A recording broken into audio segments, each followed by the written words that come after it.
आज लोकसभा चुनाव के 5वें राउंड में 49 सीटों पर करीब 58% पोलिंग हुई। अब सिर्फ 2 फेज की वोटिंग बाकी बची है। 23 राज्यों की सभी सीटों पर वोट डाले जा चुके हैं। आज जिन राज्यों में वोट पड़े उनमें उत्तर प्रदेश, बिहार, महाराष्ट्र, बंगाल, जम्मू कश्मीर शामिल है। सबसे ज्यादा 73% वोटिंग बंगाल में हुई। बंगाल से ही पोलिंग के दौरान हिंसा और हमले की खबरें भी आई। महाराष्ट्र की 13 सीटों पर करीब 49% वोट डाले गए। मुंबई के कई पोलिंग बूथ पर ईवीएम में टेक्निकल ग्लिच के कारण वोटिंग कुछ देर के लिए रुकी रही। इसके बाद चुनाव आयोग ने वोटिंग के टाइम में 1 घंटे की बढ़ोतरी कर दी। लेकिन उद्धव ठाकरे ने चुनाव आयोग पर बीजेपी के इशारे पर काम करने और पोलिंग परसेंट गिराने की साजिश का इल्जाम लगा दिया। आज कश्मीर की एक सीट बारामूला में भी रिकॉर्ड वोटिंग हुई। करीब 59% लोगों ने वोट डाले। यूपी की 14 सीटों पर 58% पोलिंग हुई। लेकिन सबसे ज्यादा चर्चा में रही रायबरेली और अमेठी की सीटें, क्योंकि राहुल गांधी आज सुबह सुबह रायबरेली पहुंच गए और दिन भर एक बूथ से दूसरे बूथ का चक्कर काटते रहे। कुछ पोलिंग बूथ पर गड़बड़ी की शिकायत भी राहुल गांधी ने की, लेकिन योगी ने कहा जिन्हें हार का डर सता रहा है वो पोलिंग बूथ पर घूम रहे हैं, जबकि उन्हें पूरा भरोसा है कि जीत मोदी की होगी, क्योंकि चुनाव राम भक्त और रामद्रोहियों के बीच है और जीत राम भक्तों की होगी। अमित शाह ने दावा किया कि 5वें राउंड की वोटिंग के बाद तय हो गया कि 4 जून के बाद कांग्रेस तो दूरबीन से खोजने पर भी नहीं मिलेगी। लेकिन मायावती ने कहा जनता की खामोशी देखकर लगता है कि चुनाव बदलाव का है। शरद पवार ने कहा मेहनत में मोदी का कोई मुकाबला नहीं, लेकिन अब मोदी की लोकप्रियता वैसी नहीं है जैसी 5 साल पहले थी और इसका फायदा इंडिया अलायंस को मिलेगा। इन सब नेताओं की बात आपको सुनवाऊंगा, उसका सियासी मतलब क्या है यह भी समझाने की कोशिश करूंगा।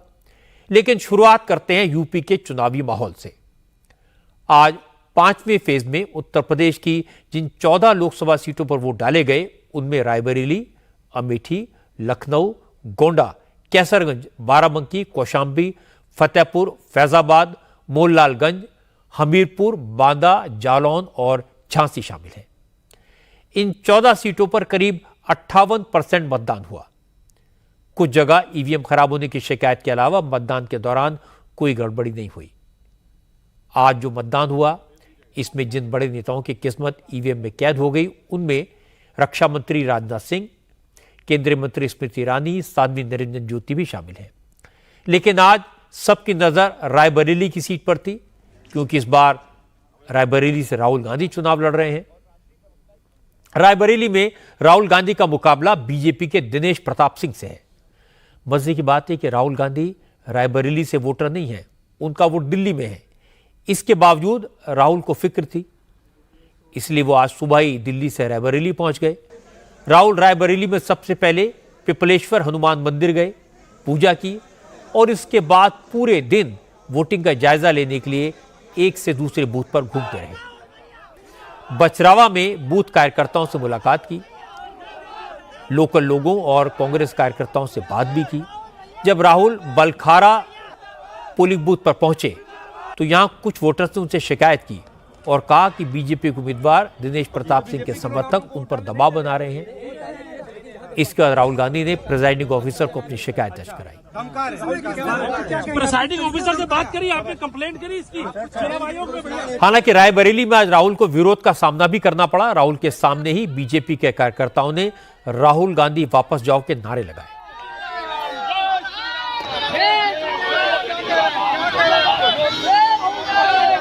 वहां मौजूद पुलिस वालों ने बीजेपी कार्यकर्ताओं को राहुल के करीब जाने से रोका। राहुल ने भी विरोध पर कोई रिएक्शन नहीं दिया और गाड़ी में बैठकर वहां से चलते बने। बीजेपी कार्यकर्ताओं ने आरोप लगाया कि राहुल सिर्फ चुनाव लड़ने के लिए रायबरेली आए हैं, वरना 5 साल से वो यहां दिखे भी नहीं। वो 5 साल अभी आज चुनाव में आए हैं और चुनाव के बाद नहीं दिखेंगे ना। उनके आज उम्मीदवार है, केवल उनको चुनाव में ही आने की जरूरत है। जी हाँ, मैं मतदाता हूँ। रायबरेली के बीजेपी उम्मीदवार दिनेश प्रताप सिंह अपनी जीत को लेकर काफी कॉन्फिडेंट हैं। दिनेश प्रताप सिंह 2019 में सोनिया गांधी से चुनाव हार गए थे। इस बार बीजेपी ने उन्हें फिर से कैंडिडेट बनाया। आज दिनेश प्रताप सिंह ने कहा कि गांधी परिवार के लोग रायबरेली का इस्तेमाल करते हैं, चुनाव जीतते हैं, फिर पलटकर नहीं देखते। दिनेश प्रताप सिंह ने कहा कि राहुल और प्रियंका ने चुनाव के दौरान इमोशनल बातें की, अपने परिवार की विरासत का हवाला दिया, लेकिन नुकसान के डर से अपने दादा फिरोज गांधी का नाम तक नहीं लिया। इन्हें रिश्तों की कितनी कदर है, ये बात अब रायबरेली की जनता अच्छी तरह समझ गई है और इसका असर जरूर होगा। मुझे तो कोई टफ सीट नहीं लगती। 2024 में भारतीय जनता पार्टी का कमल भारी मतों के अंतर से खिल के जा रहा है, जो हमारे मोदी जी को फिर से प्रधानमंत्री बनाने के काम आएगा। लोकतंत्र में एक तरीके से अनुचित बात है कि आप आओ, 10 साल रायबरेली वालों के सुख दुख में कभी खड़े ना हो, चाहे जितने लोग मर जाएं, चाहे जितने बड़ी तकलीफ हो, आप उनके साथ कभी खड़े नहीं होते हो और आ करके चिट्ठी लिख दो, साहब मैं बेटा सौंप रहा हूं। ऐसा क्या मतलब हो गया बेटा सौंप रहे हो? अरे पहले बेटा जवान था ना, 2019 में बेटा जवान था, उस समय सौंप देते। 2014 में बेटा जवान था, उस समय तुमने बेटी को दिया था पहले, आज बेटा देने चली आई। इन्होंने अपनी बेटी को प्रभारी बनाने के बाद बेटी ने अपने स्टाफ को रायबरेली का प्रतिनिधि बना दिया। ना तो सोनिया गांधी मिली, ना प्रियंका गांधी मिली, ना किशोरी लाल शर्मा मिले, तीन के तीनों नहीं मिले। अब कितनों को सौंपेंगी? आप पंडित जवाहरलाल नेहरू का नाम ले रहे हो, आप इंदिरा गांधी का नाम रायबरेली में ले रहे हो, तो पहले सांसद जो रायबरेली के थे फिरोज खान, उनका नाम क्यों नहीं ले रहे हो आप? और उनका नाम नहीं ले रहे हो तो ये माना जा रहा है कि आप निहित स्वार्थी हो। दादा को दादा ना कहना ये असामाजिक काम है, और जो दादा को दादा नहीं कहता उसको समाज कभी स्वीकार नहीं करता। इस बार रायबरेली की सीट पर गांधी नेहरू परिवार ने ताकत तो पूरी लगाई है। प्रियंका गांधी की ड्यूटी लगाई गई। प्रियंका 2 हफ्ते रायबरेली में रही। सोनिया गांधी भी वोट मांगने सिर्फ रायबरेली ही गई। राहुल गांधी ने अखिलेश यादव के साथ रैली की और इसकी वजह है, पिछले चुनाव में यूपी में सिर्फ यही एक सीट कांग्रेस बचा पाई थी। सोनिया गांधी यहां से जीती थी। अमेठी से राहुल गांधी स्मृति ईरानी से हार गए थे। इस बार राहुल अमेठी से लड़ने की हिम्मत नहीं दिखा पाए। वो रायबरेली से मैदान में उतरे और अमेठी से गांधी नेहरू परिवार के पुराने वफादार किशोरीलाल शर्मा को स्मृति ईरानी के खिलाफ मैदान में उतारा। प्रियंका गांधी ने अमेठी में भी कैंपेन किया। राहुल सिर्फ एक बार अमेठी गए, क्योंकि आज अमेठी में भी वोट डाले गए। करीब 55% पोलिंग हुई। स्मृति ईरानी अब अमेठी की वोटर बन गई हैं। आज सुबह सुबह गौरीगंज में उन्होंने वोट डाला। वोट डालने के बाद स्मृति ने कहा, बीजेपी को पड़ा एक एक वोट विकसित भारत के लिए है। हालांकि आज किशोरीलाल शर्मा ने कहा कि कांग्रेस लगातार चुनाव के काम में जुटी थी। प्रियंका के प्रचार ने कांग्रेस का टेम्पो हाई कर दिया। शर्मा ने कहा कि राहुल का अमेठी से न लड़ना पॉलिटिकल फैसला है, लेकिन राहुल पर आरोप लगाने के बजाय स्मृति को बताना चाहिए कि उन्होंने अमेठी के लिए क्या किया। अगर उनका काम बोलेगा तो हम कहाँ कह रहे हैं कि नहीं दिलाए, लेकिन ये तो जनता बताएगी ना काम किया है या नहीं किया। फिर 13 रुपए की किलो चीनी, यहाँ मैं दुकान ढूंढ रहा हूँ पूरे अमेठी में कि 13 रुपए किलो चीनी कहाँ रही है। हमने मुद्दों पे इलेक्शन लड़ा, हमने किसी की बात का जवाब नहीं दिया कि उन्होंने मेरे लिए क्या कह दिया। जो आदमी कहता है उसके संस्कार हैं। मेरे संस्कार ये नहीं कि मैं किसी की बुराई करूं। मेरा तो ये संस्कार है कि भाई मैंने यहाँ राजीव जी से सीखा। मैं 83 में यहाँ पे आया था, जिस तरह वो मतदाता से मिलते थे मैंने अपने आप को उसी अनुरूप ढाला। फिर मैंने बहुत सी चीज़ें सोनिया जी से सीखी, राहुल जी से सीखी। तो मैं एक तरह से 4 लोगों का मेल हूँ। गांधी परिवार की हिस्ट्री भागने की नहीं है। जब वो अंग्रेजों से नहीं भागे, ठीक है, इनसे भागेंगे क्या? पहले कहते यूपी से भागे, जब यूपी आ गए फिर कहते हैं अमेठी से भाग गए। तो ये थोड़ी फिर हम कहेंगे कि नरेंद्र मोदी जी गुजरात से भाग गए। कोई प्रेडिक्शन नहीं मेरा। जो चीज़ जनता का ऐसा मीटर कोई बना नहीं जो दिल पे लगाएं तो पता लग जाए कि ये कहाँ जा रहा है। तो जनता का ओवरऑल हमको लगता है समर्थन मिल रहा है। चुनावी राजनीति के जानकार कहते हैं कि राहुल गांधी ने रायबरेली से चुनाव लड़कर गलती की। अगर राहुल को दूसरी सीट से लड़ना ही था तो अमेठी से लड़ते। अब लग रहा है कि अमेठी से भागकर वायनाड गए और वायनाड के लोगों को बिना बताए छुप छिपाकर रायबरेली पहुंच गए। अगर रायबरेली में हार गए तो लोग कहेंगे जिस सीट को परिवार ने हमेशा जीता वहां से भी हार हो गई। परिवार की रही से इस आग पर बट्टा लगेगा। अगर रायबरेली से जीत गए तो इसे कोई बड़ी बात नहीं मानेगा। लोग कहेंगे रायबरेली से तो कांग्रेस हमेशा जीतती रहती है। और फिर राहुल के सामने मुसीबत ये होगी कि इतनी मुश्किल से जीती रायबरेली को छोड़े या आसानी से जीते वायनाड को। इस चुनाव की दूसरी हाईलाइट यह है कि कांग्रेस ने प्रियंका गांधी को अमेठी और रायबरेली तक सीमित कर दिया। राहुल के रायबरेली में चुनाव लड़ने के ऐलान से पहले प्रियंका अलग अलग राज्यों में कैंपेन के लिए जा रही थी। कांग्रेस के उम्मीदवारों की तरफ से प्रियंका की डिमांड थी, लेकिन 2 हफ्ते प्रियंका को इसी इलाके में कैंप करना पड़ा। आज लखनऊ में भी वोटिंग हुई। लखनऊ में रक्षा मंत्री राजनाथ सिंह चुनाव के मैदान में हैं। उनका मुकाबला समाजवादी पार्टी के रविदास मेहरोत्रा से है। लखनऊ की सीट पर पिछले 30 साल से बीजेपी का कब्जा है। बड़ी बात यह कि आज बहुत दिन के बाद मायावती सार्वजनिक तौर पर नजर आई। लखनऊ में वोट डालने पहुंची मायावती ने पहली बार रिपोर्टर से बात की, सवालों के जवाब दिए। उन्होंने कहा इस चुनाव में नेता तो बोल रहे हैं लेकिन वोटर साइलेंट है, इसलिए लगता है कि इस बार बदलाव होगा। पूर्व में चुनाव देश और जनहित के मुद्दों को लेके होते थे, लेकिन इस बार देश व जनहित के मुद्दों पर कम चुनाव हो रहा है। आरोप और प्रत्यारोप एक दूसरे पर ज्यादा लगाए जा रहे हैं। ये देश व जनहित में ठीक नहीं है। सभी पार्टियों को ये कहना है कि उनको देश और जनहित के जो मुद्दे हैं उनको प्राथमिकता देनी चाहिए। इंडिया गठबंधन कह रहा है कि इस बार हम लोग सरकार बनाने जा रहे हैं। अभी ये तो पिछली बार भी बोल रहे थे जब पार्लियामेंट का चुनाव हो रहा था। हर चुनाव में बोलते हैं, ये तो रिजल्ट बताएगा ना। अकेले यूपी में नहीं, यूपी के अलावा भी जो दूसरे राज्य वहाँ पर भी बीएसपी के लोगों में बहुत जोश है और इस बार अच्छा रिजल्ट आएगा। मुझे तो लग रहा है इस बार जरूर बदलाव होगा, क्योंकि जो जनता है, मैं ये महसूस कर रही हूँ कि जनता कुछ साइलेंट सी है, ज्यादा कुछ खुलकर बोल नहीं रही है। वो ये सब देख रही है कि ये क्या हो रहा है। इस चुनाव में जनता साइलेंट है या नहीं ये तो मैं नहीं जानता, लेकिन मायावती इस इलेक्शन में अब तक साइलेंट रही, ये सब जानते हैं। आज वो पहली बार मीडिया से बात करने के लिए सामने आई। उन्होंने सिर्फ 2-3 जगह पब्लिक मीटिंग्स की। चुनाव में बीएसपी का मायावती का शोर सुनाई नहीं दिया। अगर इस बार बीएसपी का परफॉर्मेंस नहीं सुधरा तो उसकी राष्ट्रीय मान्यता की जा सकती है। बीएसपी इस बार राजस्थान, मध्य प्रदेश और छत्तीसगढ़ के असेंबली इलेक्शन में कुछ खास नहीं कर पाई। इसके आधार पर उसे नेशनल पार्टी की मान्यता मिली थी, जो अब जा सकती है। लेकिन इलेक्शन कमीशन लोकसभा चुनाव के नतीजों का इंतजार कर रहा है।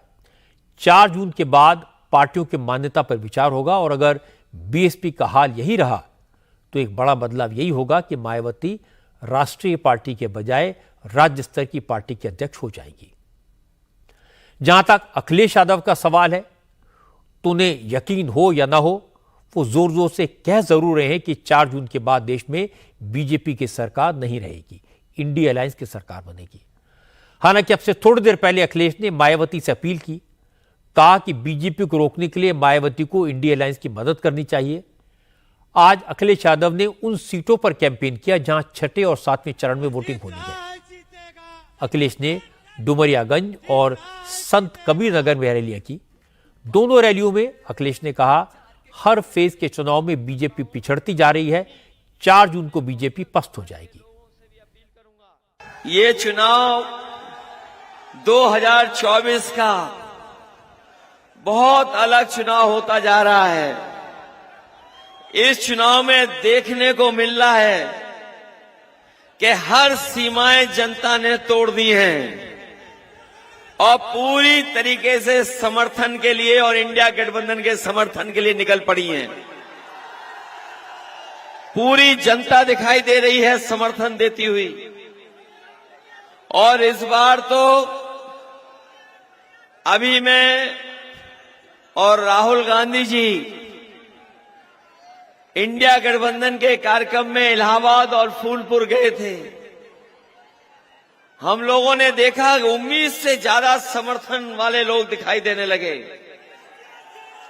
इतना समर्थन, इतने बड़े पैमाने पे लोग आए और जैसे जैसे चुनाव आगे बढ़ता जा रहा है, हर चरण में जनता का गुस्सा भारतीय जनता पार्टी के खिलाफ बढ़ता चला जा रहा है। और आप देख लेना, जिस समय 7वें चरण में चुनाव पहुंचेगा, जनता का गुस्सा 7वें आसमान पे दिखाई देगा। अखिलेश यादव हर चुनाव में इसी कॉन्फिडेंस से बात करते हैं, इसी तरह बड़े बड़े दावे करते हैं। और आज अखिलेश के दावों का जवाब योगी आदित्यनाथ ने दिया। जिस वक्त यूपी में 5th राउंड की वोटिंग हो रही थी, तो योगी आदित्यनाथ चंडीगढ़, कुरुक्षेत्र और सिरसा में जनसभाएं कर रहे थे। योगी ने कहा कि आज वोटिंग के दिन भी वो अपना स्टेट छोड़कर चंडीगढ़ इसलिए आए हैं क्योंकि उन्हें विश्वास है इस बार भी मोदी सरकार ही बनेगी। आज 5म चरण का चुनाव चल रहा है। उत्तर प्रदेश की भी 14 लोकसभा सीट पर आज चुनाव हो रहे हैं।